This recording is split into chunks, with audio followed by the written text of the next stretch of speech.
আসসালামু আলাইকুম ভিউয়ার্স, আশা করি সবাই অনেক অনেক ভালো আছেন।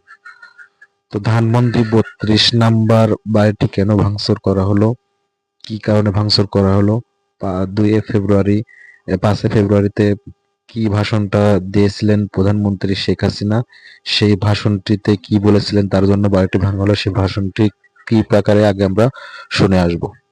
এবং আদাব, সকলের জন্য আমার দোয়া আশীর্বাদ। বাংলাদেশ একটা ক্রান্তি লগ্নের মধ্য দিয়ে চলছে। বাংলাদেশকে নিয়ে যেন একটা ধ্বংসের খেলা শুরু হয়েছে।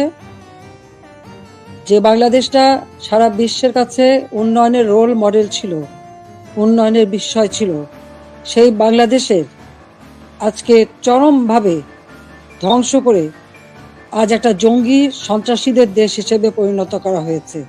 এটাই হলো সব থেকে দুর্ভাগ্যের বিষয়।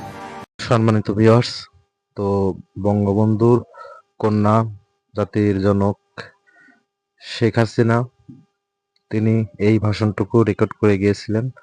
তো এই ভাষণকে ঘিরেই কিন্তু তার ধানমন্ডির 32 নাম্বার যে বাড়িটি আসছিল সেই বাড়িটি কিন্তু ভেঙে চুরে তছনছ করে দেওয়া হয়েছে।